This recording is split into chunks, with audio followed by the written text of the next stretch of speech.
Hello and welcome to The Comic Cave. I'm Ramsey, aka Captain Away, and today we're looking at the 1984 to 1985 series Secret Wars, also called Marvel Superheroes Secret Wars.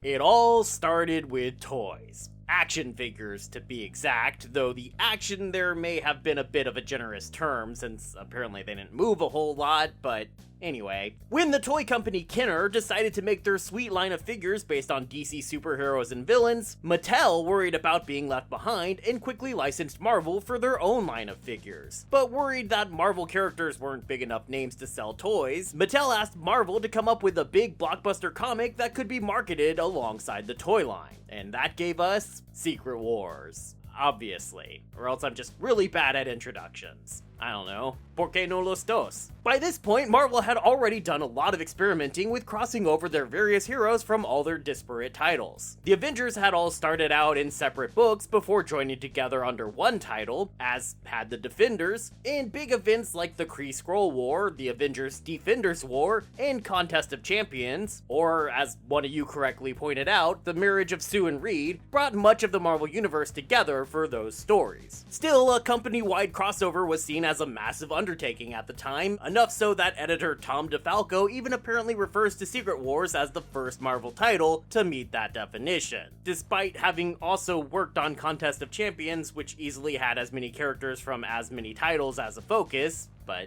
what do I know? Secret Wars does still stand apart for a number of reasons, though. First of all, most of the earlier crossovers were focused on the heroes fighting each other, or at least coming together to fight just one of the series' villains. Secret Wars was unique for also bringing in villains from different franchises for the heroes to fight. Also, with the series spanning 12 issues, it was an entire year-long event, and that meant there would be real, actual changes to the characters occurring that would affect their main titles for potentially years, or even decades, to come. Heck, Spider-Man's role in the series would lead to future mega crossovers 30-some-odd years later in the vein of Secret Wars itself, so, you know, that's a lot. Marvel even this year released entirely new stories set during this event, because as it turns out, this is the 40th anniversary of this story. I didn't plan that, honestly, but sometimes things just cosmically work out, you know? To get all their superheroes together for such a galaxy-spanning story, the individual titles for each hero would feature a brief aside of them stepping into a massive alien structure in Central Park, somehow largely unnoticed by anyone not a superhero, and then simply vanishing, teleporting to parts unknown. Just where did they end up?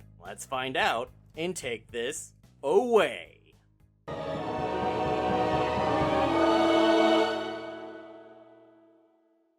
The comic opens on space! And boy is there a lot of it. This is actually a pretty brilliant way of opening the comic though, because this is essentially our establishing shot. The entire comic will take place in this galaxy here.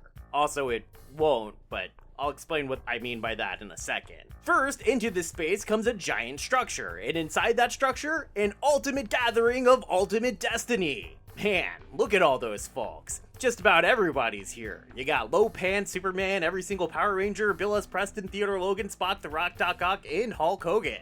Okay, fine, maybe only one of those is technically accurate, but it's still a lot of people. And sure, Contest of Champions had more, but young Ramsey still found this lineup pretty epic. We got Avengers representation here in the form of the Captains Marvel and America, as well as Wasp, Hawkeye, Thor, She-Hulk, and Iron Man. This event would literally lead to the East Coast-West Coast split, so this was all one Avengers team at this time, but Tony Stark Iron Man had more or less retired to the West Coast, leaving this Iron Man to actually be James Rhodes, filling in while Tony attempted to deal with his alcoholism.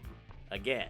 Also here is the Fantastic Four, or at least Reed, Ben, and Johnny, since Sue was busy being pregos at home with Fantastic Child number 2, who would eventually be Valeria, so I guess this is more like the Tastic 3?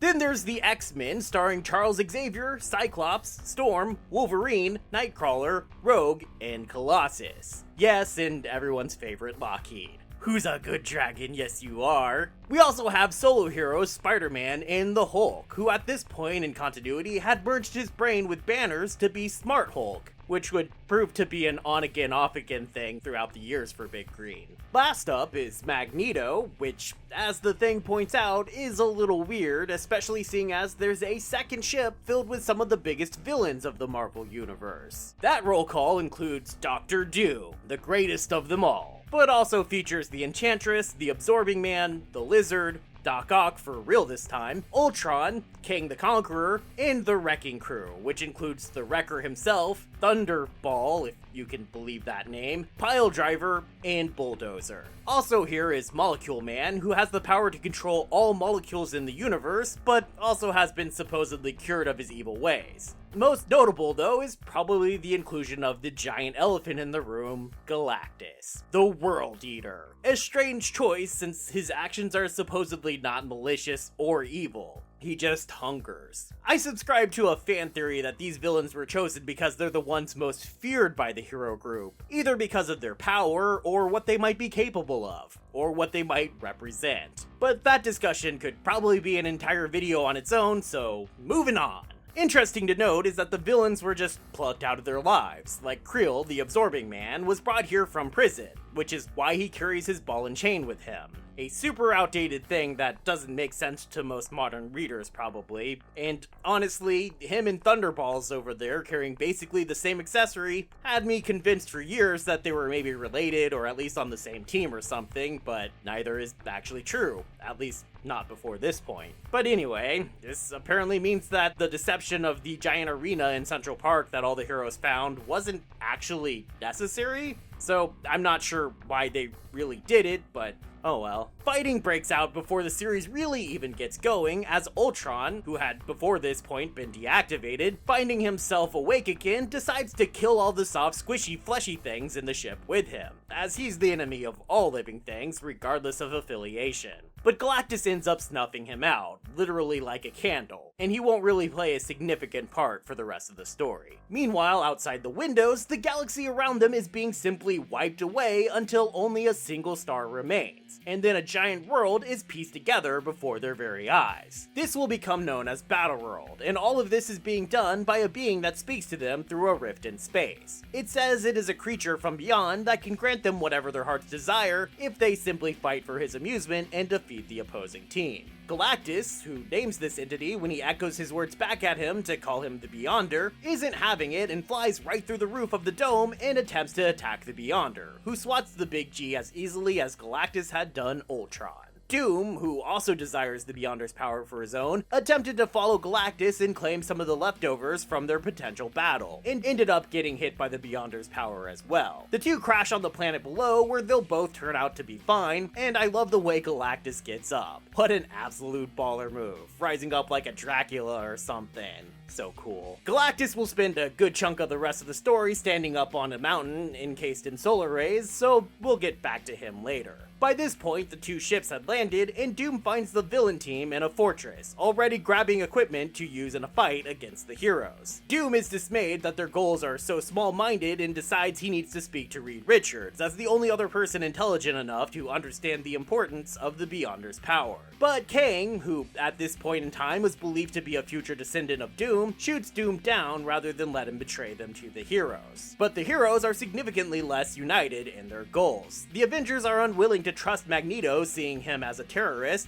and honestly, Magneto's defense of his past actions is one of my favorite parts of this series. His insistence that it's not evil to defend against attacks made on you simply for your race hit just so hard, especially with the Avengers seeming so ready to prove his point with their aggression. The best of these interactions comes much later, when Wolverine joins in to arguing for Magneto against Captain America, pointing out that mutants have always been at war, due simply to the nature of their birth, and that while Cap fights for Americans, he's never really fought for mutants. And this means he even fights for the kind of people that want to see mutants dead. Cap insists his problem is really just with Magneto, who's a terrorist, and Wolverine replies that's just what the big army calls the little army. Damn, that's some heavy philosophy right there. But of course, comics never reflect anything from the real world. obviously. It's weird that the Avengers don't have a problem with Rogue, who first appeared as a villain attacking them and only very recently joined the X-Men, though she will point this out later. In the end, Magneto decides to resolve all of this by just taking off to be on his own, and the heroes are distracted from any further infighting by seeing Doom's ship explode. So they race to the site, only to find Doom, who again is perfectly fine, changing his mind about working with Reed and taking off again. But the villains use this distraction to launch a sneak attack on the heroes. Despite being caught by surprise, the heroes quickly turn the tide of the battle and send the villains packing, even managing to take several as captives. The villains slink back to their fortress playset to discover Doom has taken control of the place while they were gone, even reactivating and reprogramming Ultron as his personal bodyguard. The heroes, meanwhile, find their own fortress playset, though not exactly the most toyetic looking building I've ever seen. They'll spend much of the next 2 issues here, mostly doing a lot of man-brooding as we go over how Cyclops, Reed, and Hawkeye are all missing their wives, Hawkeye having only just married Mockingbird, the Thing is missing Alicia Masters, and Colossus is missing Kitty Pryde, even though these last 2 have much less defined relationships. I just love how Colossus is clutching his pillow like he's a brooding teenager in a movie. Does look like a really comfy pillow though. I'll also never get over how much comics from this time period were trying to get all their characters together, versus nowadays when nobody's allowed to have a happy relationship of any kind. At some point, Magneto shows up and tries to sneak attack the fortress for reasons unclarified, but Spider-Man's Spidey sense warns him in time for them to interrupt Magneto's plans. I love seeing Spider-Man's reaction to Magneto's attack once the other heroes catch up. There may be a lot of brooding going on, but Spidey seems like he's having a pretty good time. Forced to abandon his original plan, Magneto kidnaps Wasp and takes her to a third playset. Fortress, where he proceeds to go all ladies man on her, attempting to literally seduce her to his side. Check him out, turning up that old man charm. Ladies. This weirdly seems to work on Wasp too, though we will learn eventually that she is somewhat leading him on a bit. The cheek pinch really sells it. That gets me every time. This does give us perhaps my favorite moment of the whole series, where Magneto, in an attempt to convince the Wasp that he's really a good guy, strains the absolute ultimate limits of his powers, concentrating with all his might to create a comb. Wasp just wanted to be able to comb her hair. That moment literally made me laugh out loud. The X-Men, meanwhile, decide that they can't stay with the hero group and that they need to leave. Spider-Man, who accidentally eavesdrops on them, thinks them traitors and single-handedly takes them all out before fleeing to Reed to warn him. Only Professor X wipes Spidey's memory before he can say anything, giving the X-Men the chance to leave anyway. Deciding they need to join Magneto, they fly to his fortress, where the Wasp, seeing this as her chance to escape, also hilariously solos the entire team. The X-Men need to spend some more time leveling, god dang, that's just embarrassing. Magneto swears he'll crush her as she flees in the X-Men ship, but Xavier, regretting what he did to Spider-Man, talks Magneto out of getting his revenge. The villains spend this same downtime plotting, with Dr. Doom finding 2 women, we'll get to where they came from in a minute, and using the alien technology in the base to pump them up with superpowers. This is Mary Skeeter McPherson, who will become known as the super strong Titania, and Marsha Rosenberg, whose molten powers lead her to calling herself Volcana. The heroes do initially plan for an attack from the villains, but still manage to be caught unaware when the Hulk, who was keeping watch but got distracted by his slowly vanishing intellect, fails to get everyone up with the sun. So Doom and his Doomies attack the fortress, easily defeating the unprepared heroes and reclaiming their captured allies. The villains annihilate the base, but the heroes do manage to get away. Titania throws a giant chunk of their own base at them, which they barely manage to destroy in time, but then Molecule Man does her one better.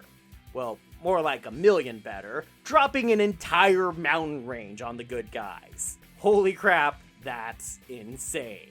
In such an iconic moment. Even more insane is the heroes survive, because the Hulk, perhaps proving that he really is the strongest there is, manages to hold up the entire mountain by himself, just enough to keep the others from being crushed. Shulky can't help, as she was knocked out by Volcana during the attack. The Thing can't help because he had for some reason turned back into Ben Grimm while trying to fight Magneto earlier, and Thor can't help because he went off to speak to Enchantress, missing the attack entirely. So it really is just Hulk holding up a mountain. The heroes wake up Reed Richards, who immediately begins piecing together a device that might save them. And he also starts antagonizing Hulk while he puts it together, which Hulk will later realize is because Richards knew that the Hulk gets stronger as he gets angrier, and so used that to give Hulk the strength he needed to buy them a little more time. Utilizing the tech from Iron Man's armor, Spider-Man's web shooters, and Hawkeye's trick arrows, Reed builds a device that lets Captain Marvel and the Human Torch combine their powers through Iron Man's repulsor beams and blast a hole into the mountain, freeing them all. The heroes retreat to a village that's near where Galactus has set himself up, where they are lucky enough to find a healer who is able to magically treat their wounded. But in moments, we learn what Galactus' goal here has been. This entire time, he's been summoning his home. The giant infinity symbol he lives on that's the size of an entire solar system. Reed and Xavier both attempt separately to get the Big G's attention, but he just sends down a security system to keep them from bothering him. The hero team defeats the robot, but then are immediately attacked by the villain team. The X-Men finally prove their worth by showing up and rescuing the heroes from the attack, but with this big fight going on right at his feet, Galactus turns just enough of his attention towards it that Doom is able to slip aboard his world ship. Colossus is injured in the fight and then left behind as both the X-Men and villain teams run away. Iron Man suggests the healer, who we've learned by now is named Zaji and has started a relationship with Johnny Storm, help out Colossus. Johnny has his doubts that she even can help his kind, prompting Rhodey to give my favorite line of the book. Let me get this straight. A guy who can burst into flames has doubts that this broad from planet Mongo can help this mutant dude? Thank God he ain't black, huh?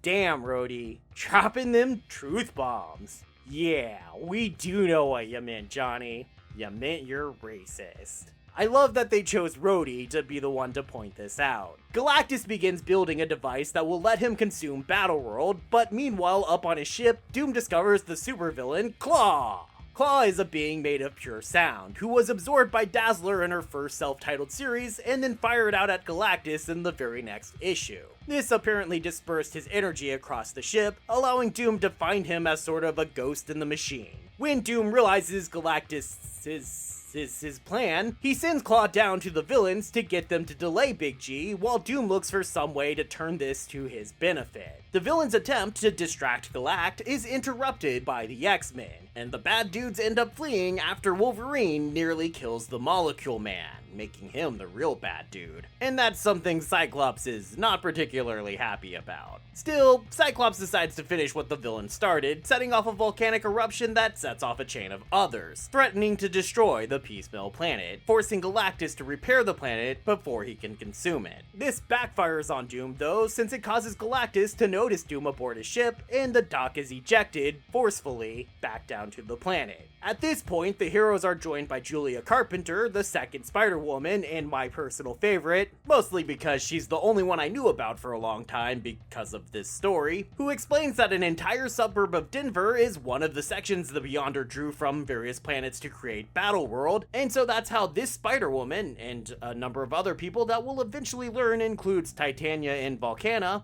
actually got here. Unfortunately though, they also discover at this point that they've lost the Wasp, which they only manage to learn about because the villains decide to show up and rub their noses in it. After fleeing from Magneto, her ship had broken down in a swamp and she'd run across the Lizard, who had himself run off to be on his own before anything even happened, not wanting to be part of the fighting. The Wasp had charmed Lizzie over to her side, but eventually the villains come looking for their wayward teammate and killed Wasp with a sneak attack. In a rage over what the villains did, She-Hulk goes off on her own to attack their fortress and make them pay. She's eventually overwhelmed by their sheer numbers, and Cap doesn't want to let the heroes join in on her attack because he feels they need to be ready to stop Galactus if he starts trying to consume the planet. The heroes wait around anxiously, and Hawkeye starts making himself some new arrows. Spider-Man sympathizes with Hawk having lost his trick arrows, but Hawkeye points out that even without his web shooters, Spidey is still Spider-Man.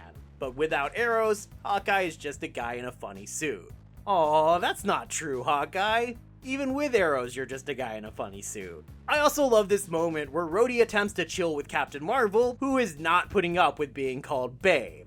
I really enjoy Monica Rambeau's attitude. For sure the most underused character in this story. The X-Men then contact Cap, offering to take over the Galactus Vigil, so Cap quickly changes his mind and the heroes launch a full assault on the enemy team. The heroes easily overwhelm the villains, with newbie Spider-Woman taking out the Absorbing Man with little effort, Spider-Man taking out Titania by simply being too fast and skilled an opponent for her, and Volcana just surrendering when Captain Marvel accidentally reopens Molecule Man's wounds. The biggest threat is Ultron, but Johnny Storm goes full supernova on him, which doesn't destroy the Robot Man exactly, but it does overheat his circuitry enough to shut him down. Doom proves not to be a threat at all, having simply given up like a teenager after a failed date upon being thrown out of Galactus' ship. The best part, though, is how Ben Grimm, who again stops being the Thing at a critical moment, and Hawkeye, who is out of arrows, managed to defeat the deadly duo of the Lizard and Claw by playing patty cake with them instead. Nobody tell Roger Rabbit. With their victory secured, the heroes take over the playset formerly known as Doom Base and begin healing the wounded, locking up the bad guys, and even repairing their costumes. Spider-Man attempts to find the costume repair machine, but since nobody has the courtesy to show him where it is, what a bunch of jerks, the machine he stumbles upon may be the wrong one. It does give him a costume though, an all-black costume with a ripoff of Julia Carpenter's Spider logo. This was, for some reason, seemingly the biggest event of the whole Secret Wars. And they knew it. Even the cover for the issue puts all the action in the background and focuses on the new suit. That was always hilarious to me. Yeah, battles, whatever. Check out this outfit though! The new costume, which was actually designed originally by a fan, was supposedly to make things easier on the toy makers. But they still produced a regular Spider-Man action figure, so I don't know how much effort it actually saved them. We also learned that the Wasp is actually still alive. It seems she never really died, just was almost dead, and Zaji nearly killed herself using her healing power to save her. At this point, Galactus finally starts his attempt to devour the planet, and the heroes all show up to stop him, managing to destroy his machine. But that doesn't actually stop Galactus. Instead, he goes up to his world ship and decides to eat that instead. Only Doom, having recovered his senses, has sliced up Claw's body and used it to create focusing mirrors, that he then uses to steal the energy of the world ship and take it into himself. Using that power, Doom then goes and faces off against the Beyonder, a secret battle in these Secret Wars, only displayed to us in the massive shockwaves that come from the rift in space and rack the planet. Doom Base is so badly damaged in the waves that Cap frees the villain so that everyone can escape outside and no one ends up being buried alive. Doom is beaten down, almost destroyed and defeated, but somehow in the end proves victorious, coming back down to Battleworld and revealing himself as the new ultimate power in the universe with a new face. The scars that he had covered up with his mask now healed. He uses the new knowledge given to him by his new power to make the Molecule Man realize that his power has essentially no limits. So Molecule Man takes the villains back to the Denver suburb that Titania and Volcana come from, and uses the new knowledge of his power to lift the entire thing out from Battleworld and fly them across space back to Earth. Doom offers the heroes anything that they would desire, like going home, but Cap turns him down, not trusting Doom with his newfound power. All the heroes gather together and discuss what to do about Doom, with Cap worried about what Doom plans, especially considering that the first actions he took were to heal his face and make a shrine to his mother. So the various heroes decide that they need to move against Doom, but only if everyone agrees to do so. Everyone quickly does, save for Colossus, who has his doubts about the necessity and doesn't want to risk his new relationship that he's just started with Zaji, since Johnny Storm already got tired of her. Typical Johnny. But in the end, he agrees, which only ends in them all being immediately struck dead by a blast from Doom. While Doom does have all of the Beyonder's power, he is also having trouble containing it. He is forced to constantly keep it pushed down to keep it from overwhelming him, and can't even let himself sleep for fear of what his unconscious mind might do with that power. His goal is supposedly to use the power to ascend to a higher plane of existence, and attacks from heroes would interrupt him doing that. Claw, who Doom has kept almost like a pet for some reason, starts filling Doom's mind with a way the heroes could have actually survived Doom's attack. It involves the healer Zaji giving her life to revive Colossus, and then Colossus using the alien technology in the base to revive Reed, and then Reed further using that technology to revive everyone else. It should be nonsense, but with Doom's powers being what they are, and him having so little control over them, just thinking about this scenario could be enough to cause it to happen. And Thor's hammer bursting through the wall seems to be indication that it's true. Doom gives Claw a small portion of his power to go deal with the heroes, and so Claw creates an entire army of monsters as protection. He also revives Ultron again, who proceeds to shoot Hulk with a blast powerful enough to break his leg. Captain America slips by the action and confronts Doom, who immediately melts him into ash. But then for some reason, Cap just reappears and continues running. Doom kills him again, but he revives again and keeps coming after the villain. At this point, Doom simply collapses, losing all control. And it's revealed that Claw was actually possessed by the weakened remains of the Beyonder, who uses this opportunity to grab back his power and then vanishes, taking Doom and Claw with him. Returning to Doom Base, the heroes hold a funeral for Zsaji, then set about trying to find a way home. While waiting, Hulk gets a leg brace, and the X-Men use the clothing fabricator to make new uniforms, and Spidey notes that they're not using the same machine he did. Reed eventually figures out a way to use the transporter ship that brought them here to take them home. Spidey is sent with Kurt Connors, who had been left behind by the villains, which is why they will both appear coming out of the teleporter in Spidey's main title. The X-Men then are sent back, but are unexpectedly joined by a dragon friend that Lockheed had made while wandering off on his own. With Reed not having calibrated the teleporter to include the extra dragon, it will end up growing to immense size, leading to a kaiju battle in Japan when they get back to Earth. No, really.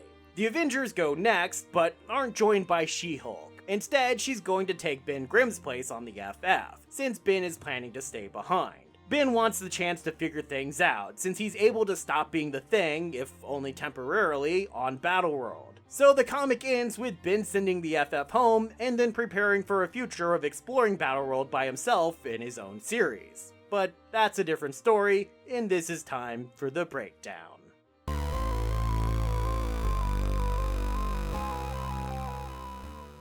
I know a lot of people kind of consider this story to be a big mess, but for the life of me, I can't understand why. While sure, there's some costume changes and locations that clearly seem intended to be used as playsets, making the marketing tie-in fairly obvious, for the most part this just feels like an epic version of any other comic from the time period. Writer Jim Shooter clearly knows these characters, and he makes sure to give time to explore each of their individual motivations, beliefs, and purposes. He also gives great balance between action, adventure, mystery, character building, and plot. There's not a moment of this story that feels slow or wasted. It also is surprisingly undated. While sure there's some of the language and dialogue and things like them mocking Janet for her fussiness over her looks and that uncomfortable moment where Reed is like, "Oh, I don't see color." Yeah, sure dude. For the most part, I feel this comic has aged really well. While Bob Layton, who does some of the art, is fine, Mike Zeck's art for this series is fantastic. His art really defined the look for a lot of these characters for me for years. So I'm giving this series a recommendation level of very high. It's an honestly very fun series that's had an incredibly lasting impact on Marvel history. This is in the top must-read books from Marvel, if anything is. The collected edition gets 1 Galactus World ship, which I'm putting as a good thing. It's a cool ship. There's been a lot of collections of this now, and pretty much all of them have come with some intro pages from other comics that saw the heroes being taken by the Beyonder, as well as an afterwards explaining some of the impact the series would have on various comics, and usually an introduction as well. The edition I'm using also comes with a bunch of fantastic pencil art from Mike Zeck, some concept art, art from other editions of the collection, a preview of the event from Marvel Age magazine, a house ad for the toy line, and a long informative essay about that toy line. This is a collection as jam-packed with goodies as the story it collects. It's absolutely worth picking up. Thanks everybody for watching, and I hope you enjoyed this video. This is one of the comics that really got me into comic books in the first place, and it has been one I have been wanting to cover for a very long time. I'd love to hear your thoughts on the series. I can't be the only one who loves it, am I? Anyway, next up is the even less acclaimed sequel, Secret Wars 2. So if you enjoyed this video, or you're looking forward to that, or if you've just been chosen by something from beyond, then be sure to click the like and subscribe and all the things so you can help the channel out, and so you can help yourself to be sure to be here next time, and I hope to see you then, right here, in the Comic Cave.